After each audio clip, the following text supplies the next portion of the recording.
that I was referring to earlier. And we find that according to the USHGA and the United States Hang Gliding Association statistics, over the past 4 or 5 years, has been about an average of about 25 to 45% of all major incidences regarding paragliding crashes or bad takeoffs, whatever, occur at takeoff. And so I want to just analyze what a takeoff should look like, and maybe discuss some of the things that we can do to ensure that we have a good, safe, smooth takeoff. Now, the thing that I use when I'm thinking about a takeoff is an airplane or a jet taking off from a runway. And normally when we watch an aircraft take off, that's the picture in your mind that you should hold. That type of form of takeoff is usually conducive to a very smooth transition from the ground into the air. On the other hand, oftentimes we see paragliding pilots pulling the glider up, the glider not being directly overhead, running off of launch with the glider, angling off to one direction or one side, oscillating back and forth, penduluming, yawing back and forth. These kinds of takeoffs oftentimes are indicative of poor technique, and as a consequence, the launch is rather shaky. The other thing that we oftentimes notice and witness on takeoff is that we see multiple hopping movements towards the takeoff, and we call that a crow hopping jump or takeoff, or a bunny rabbit hopping, or whatever you want to call it. I think you've all seen it. If you fly, you watch people run down the takeoff ramp, and they get airborne momentarily. Hey, Dave, just to interrupt you real quickly. We've got Murray from Scotland is joining us now. Oh, good. Why don't you throw him on? He's ready there. He's right there. Hey, Murray, how are you, bud? Yeah, fine. It's just to give you a bit of support. Well, I appreciate that very much. Have you ever had to sit in a studio by yourself and talk for 2 hours? Not for a full 2 hours, but I've done it for No, you have, huh? So. Well, I don't even talk to myself, so to talk to an audience is kind of, for me, like pulling teeth. So, yeah, I appreciate the support. How's everything going in your neck of the woods, Murray? Oh, fine. I've had 2 people from Scotland in the glider port this week. I don't know what it is, but we seem to be getting a rash of Scottish people coming in and visiting. Maybe it has to do with you and your presence in Scotland. That's probably just it's a good place to go to. Yeah. So what's happening with you, Murray? Maybe you have some things you want to bring up. No. I was just going to join in on your takeoff. Well, good. Now, really to give you a bit of support on the. Let me just ask. Extra people. Wonderful. And one of the things that I'd like to maybe get kind of a visual, your kind of area where you're flying, what type of terrain are you launching from as a general rule? And I can only imagine what the atmosphere must be like in Scotland at this time of the year, perhaps a little bit more moist air, cooler temperatures, low shrubbery. What kind of terrain do you launch from to start off with? Pretty well everything you would do, but generally speaking a bit more greener. We have problems on some of the sites with heather, particularly because to manage the heather they need to burn it, which leaves you with roots for a few years while the new shoots are coming through. Right. So that's the sort of problem you get with maybe scrubland. We have a few quarry sites and cliff sites which would be more probably what you tend to have in the desert sort of wasteland areas. Right. As to the rest, it's probably much closer to Tory than you'd actually imagine, because obviously you have the grass area there at the top, so there's quite a lot of that, and a good bit of sand dune flying as well on some particular coastal sites. Okay, well, now are your takeoffs, again, we'll try to doctor this up, this presentation, because we may find that your kind of launching area is unique or different than, say, a mountain site like here in the States, or a desert site. But what are the traditional slope angles where you're launching from, and how steep are they usually? Well, anything from about 10 degrees up to about 60 degrees. So that's a fairly wide range. Yes, it is. And what is the thermal conditions like where you folks fly?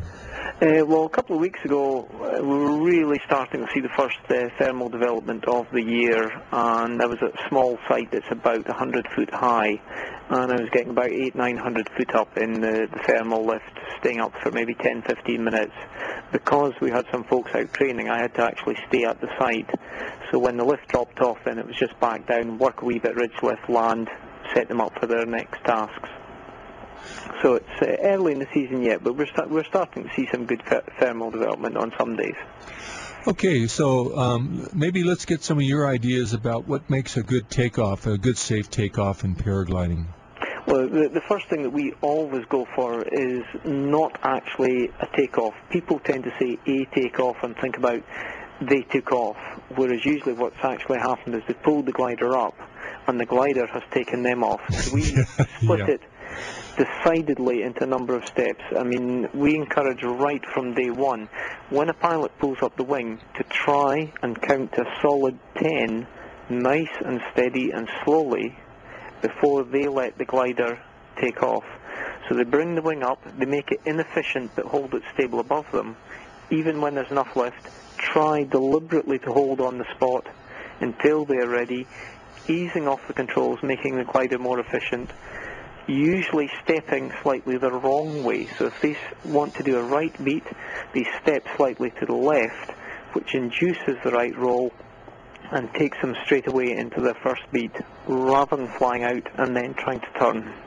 Mm-hmm. Well, it's similar to what I usually suggest to the people is that they break down the kiting into 3 areas. The first area is just bringing the glider up, stabilizing it. The second technique, after they've stabilized it, not before they've stabilized it. In other words, they have it directly overhead. Yep.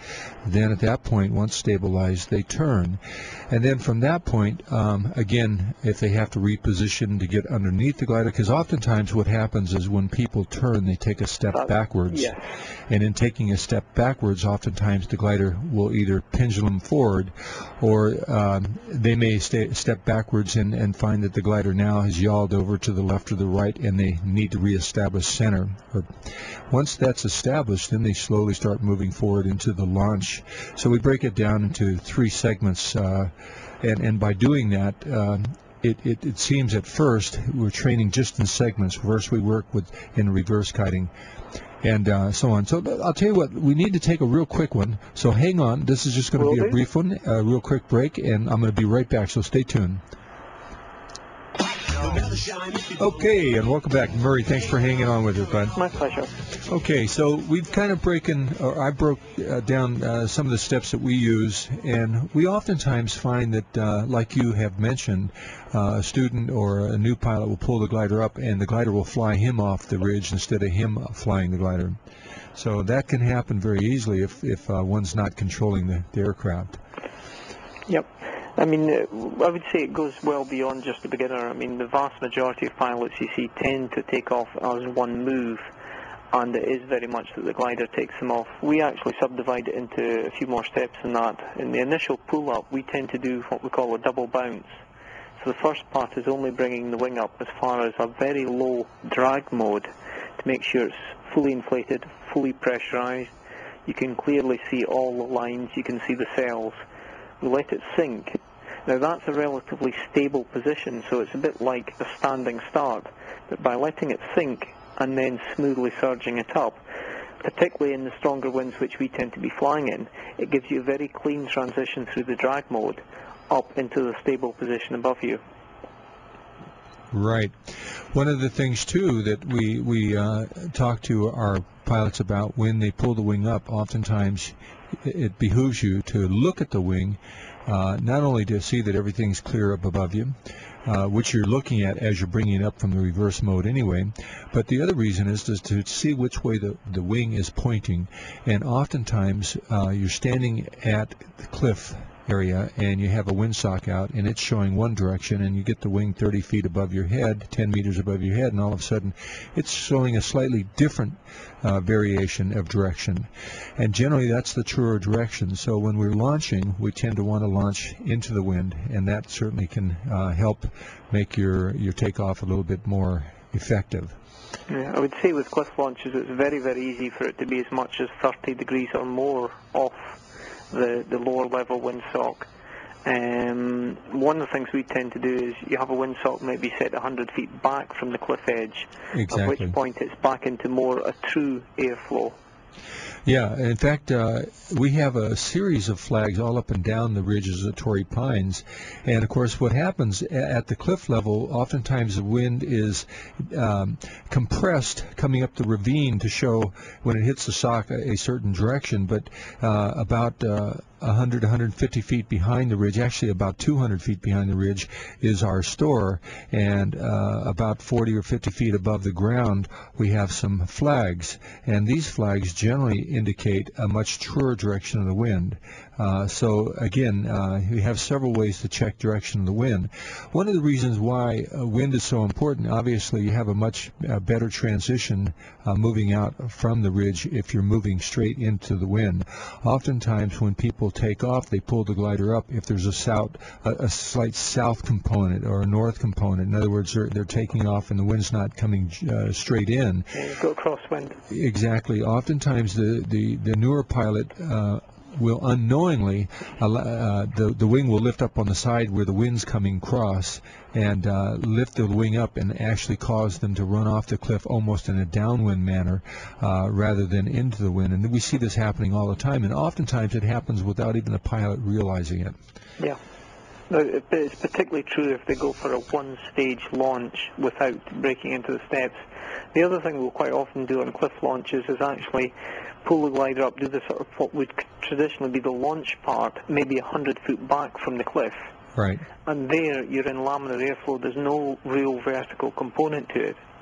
And it means you can walk right through what would be the rotor zone, because the rotor really is only up to a couple of meters above the ground level, whereas the wing being stable above you is fully flying, it's in the clean airflow, and long before you reach the edge where it's starting to lift you up, you know what the true wind direction is.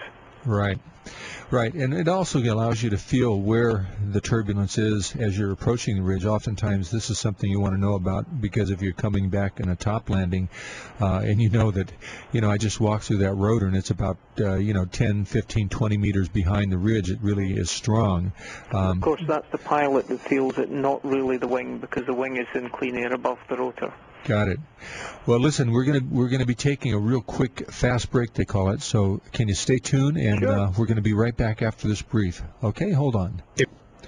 Okay, and paragliding is really an interesting art form as far as I'm concerned. And Murray, let's go on. We're talking about takeoffs and some of the things that we can do to ensure that we have a proper, safe takeoff.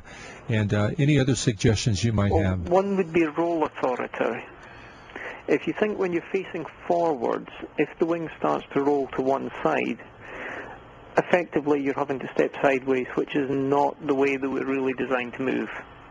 Also, no matter how much you try leaning in your harness, when you're facing forwards, there's a limit to how much extra roll control you can add in on the wing.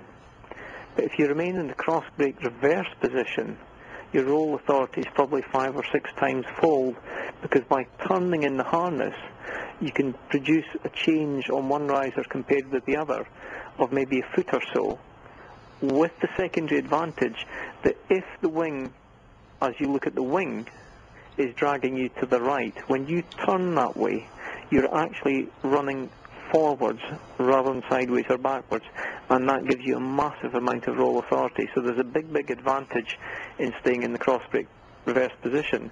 But a lot of pilots find that once they pull the wing up, it tends to flip them around. Yeah, and again, you're right, and I think by staying in that reverse position, not only can you power up to the edge of the ridge with less effort, but it also allows you to stay lower and more centered, and that's again why you have the power. And you can, as you've so clearly stated, input the glider even more effectively, more powerfully, without having to rely solely on brakes to correct the pitching, the oscillating, and the yawing. Yeah. So yeah, it's a powerful technique. Now, one of the simple things that I found in instructing, and I demonstrate this oftentimes when we have no wind, at launch, and that is the smooth, gradual running, taking off, and increasing airspeed. All too often what happens is when pilots make that first initial turn and they start moving forward, they usually go from 0 up to full blast within about 3 or 4 steps. And the glider pitches positive and drops back. Right. A lot more drag. And again, once that happens, the glider falls back behind the guy because he's now running at full blast. He'll run and run and run, and eventually the glider will catch up with him and become stable overhead. And usually at about that time is when he lifts off. Yeah. And usually because he hasn't been able to create enough airspeed, he only lifts off momentarily. And after 5-6 feet, he's back on the ground again, and again bolting out towards the takeoff. The glider again falls behind him. So we refer to this as the crow hopping technique of launching, and the reason that's a problem is because oftentimes when the glider's pitching back and you're lifting up and then you're setting back down and the glider's pitching forward, you do this all the way up to launch and eventually you take off. Oftentimes you see people literally on takeoff, they disappear below the ridge. Yeah, and it's usually because they've swung, they've had to swing to get back underneath their glider because their glider is pitched so far either in front of them or it was so far behind them that it caused this massive pitching and loss of altitude right at launch. Now, this condition in a windy condition oftentimes can result in more deflations and a lot more instability in the glider's handling. So again, it's something that we can alleviate simply by, when we launch to the point where we've developed enough airspeed to create liftoff, we do that right at launch and with the glider completely overhead and stable. Yeah, again, going back to what we do with safe regression, the very, very first trained procedure, one of the things that we teach the pilots is as the wing is coming up, you don't actually keep the pressure on. What you actually do is you ease under the wing, which is reducing the pressures on the riser, and the wing will then become very stable, solidly above you. Balance it with any brake that you need, and then you ease off the brake, going at the speed of the wing, so you keep the pressure even, so it's not pushing backwards against your shoulders, it's not getting light and going forwards, and you're keeping in touch with the pressure on the risers and the brakes and accelerating with the glider rather than, as you stated, you accelerating trying to drag the glider. So essentially the glider is already flying long before you actually start leaving the ground. Right. There's yeah. up one of the roads that cuts over the hills going up north, the launch takeoff point for most pilots is about 100-150 feet from the car park, and the drop from the car park to where they take off is not more than about 10-15 feet, and yet I normally pull my glider up from the car park, skim across the ground and then fly out. So that first 150 feet I'm flying while everybody else is sort of popping the glider up and walking down and then taking off. So again, it's making the glider efficient before you take off, not after. Well, efficiency is a real big part of having a successful takeoff. And I'll tell you one of the demonstrations that we do, and a lot of people just are surprised when they see it, but on a no-wind day at Torrey, our approach to launch, there's a very, very slight grade. I mean, it's very, very slight. It's almost flat. But on a day where you can pull the glider up in no wind and start moving forward with it efficiently, oftentimes I can leave the ground 150, 200 feet before the cliff's edge, and by the time I get out to the cliff's edge, I'm already 20, 30 feet above the cliff in no wind. And people look at that and go, "Oh my God, I can't believe you did that." Well, again, what we see oftentimes is people in launching situations manhandling the glider, not working with the glider in an efficient manner. So that can be a problem, and it's something that needs to be practiced. It's a skill that we develop to ensure safe, effective takeoffs. Very much so. The other thing is you tend to find that most pilots, once they do have the glider flying, if they're going to ease off the brakes, they don't actually ease off the brakes. They let the brakes off, and then they wonder why their feet are touching down on the ground again, rather than thinking about your arms in treacle and very, very slowly building up the efficiency but avoiding that dive. Well, I agree. Now, it looks like we're coming up to where we need to take about a 30-second intro before the next ad comes up. So we're gonna kind of continue on with the effects of a proper takeoff. And Murray, if you want to hang on with us, I know it's costing you money. Is it a 5-minute break? No, it's about a 2.5 minute. Okay, I'm just told. Okay, we'll be back. Stand by.